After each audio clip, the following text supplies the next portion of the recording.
Praise the lord. యెషయా గ్రంథం 45వ అధ్యాయం 1వ వచనం.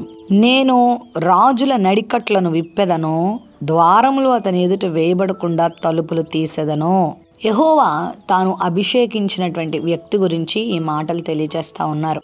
రాజుల యొక్క నడికట్లను విప్పే దేవుడు ఆయన. ద్వారములు తాను అభిషేకించిన వాని ఎదుట మూతబడకుండా, మూసివేయబడకుండా ద్వారములు తెరిచే దేవుడుగా ఆయన ఉన్నాడు.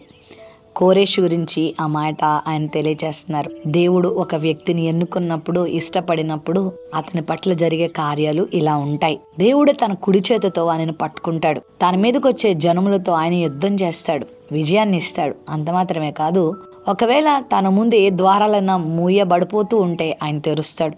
మూయబడకుండా కూడా ఆయన ద్వారాలు తెరిచి ఉంచే దేవుడై ఉన్నాడు. ఈ వాగ్దానాన్ని వీక్షిస్తున్న ప్రియ దేవుని బిడ్డలారా, నీ పక్షంగా ఆయన ఉన్నప్పుడు నీ ఎదుట ఉన్న ద్వారాలని ఎవరు మూయగలరు? ఒకవేళ నీ ముందు నిలబడి నిన్ను ప్రగల్భాలు పలుకుతున్నారేమో, నీవు ఏమీ చేయలేవు, నీ బ్రతుకెంత, నువ్వెంత, నీ జీవితంలో అలా జరుగుతుంది, ఇలా జరుగుతుంది అని శాపనార్థాలు పెడుతున్నారేమో, నిన్ను బాధ పెడుతున్నారేమో, సూటిపోటి మాటలతో నిన్ను కృంగదీస్తున్నారేమో, నిన్ను అవమానపరుస్తున్నారేమో, నిన్ను అపార్థం చేసుకుంటున్నారేమో.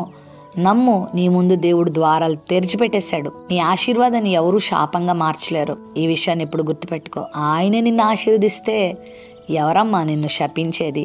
ఎవరి శాపాలు నీకు తగిలేది?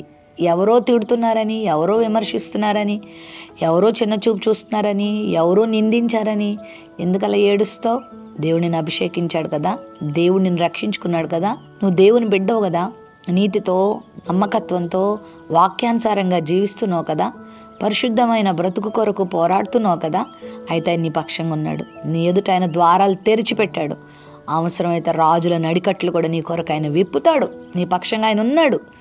నీ ఆశీర్వాదాన్ని ఎవ్వరూ మృంగలేరు, నీ దీవెనను ఎవ్వరూ ఆపలేరు. ఎంత అసూయ పడేవాళ్ళు నీ చుట్టూ ఉన్నా, ఎంత కుళ్ళుమూతుతనంతో నీ గురించి మాట్లాడినా, నిన్ను అపార్థం చేసుకొని నిన్ను దూషిస్తున్నా, నిన్ను అందరి ముందు హేళన చేస్తున్నా, అపహాస్యం చేస్తున్నా, నీ మీద దుమ్ము రేపుతున్నా, నువ్వేం భయపడొద్దు. నిన్ను దేవుడు హెచ్చిస్తానే ఉంటాడు, నిన్ను దేవుడు ఆశీర్దిస్తూనే ఉంటాడు.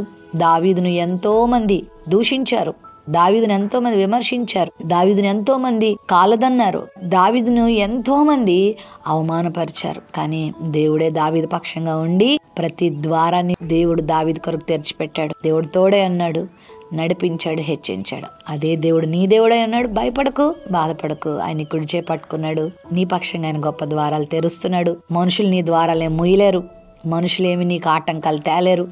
మనుషులు ఒకవేళ నీకు అభ్యంతరాలు తీసుకొచ్చినా నీ ప్రభు నీ పక్షంగా ఉండి ప్రతి ద్వారాన్ని నీ కొరకు తెరుస్తారు. నీ కుటుంబ జీవితంలో, నీ వ్యక్తిగత జీవితంలో, నీ చదువులో, నీ ఉద్యోగంలో, నీ ఆధ్యాత్మిక జీవితంలో, నీ సేవా జీవితంలో, నీ యొక్క వ్యక్తిగత, ఆర్థిక, ఆధ్యాత్మిక జీవితాల్లో గొప్ప ద్వారాలు నీ కొరకు తెరవబడి ఉన్నాయి. ప్రవేశించడమే నీ వంతు, నిన్ను నడిపించడం దేవుని వంతు. ప్రేమ నమ్మకం కలిగిన మా తండ్రి, దేవా, నీ బిడ్డల కొరకు మీరు ద్వారాలు మూయబడకుండా తెరుస్తానని వాగ్దానం చేస్తావు. నీ బిడ్డల ముందు ఏ ద్వారాలు మూయబడి ఉన్నాయని బాధపడుతున్నారో ఆ ద్వారాలని తెరిచి ఉండుట వారికి చూపియండి. చక్కని గమ్యానికి నడిపించండి, ఆశీర్వాదంతో నింపండి. యేసు నామములో ప్రార్థిస్తున్నాం తండ్రి, ఆమెన్.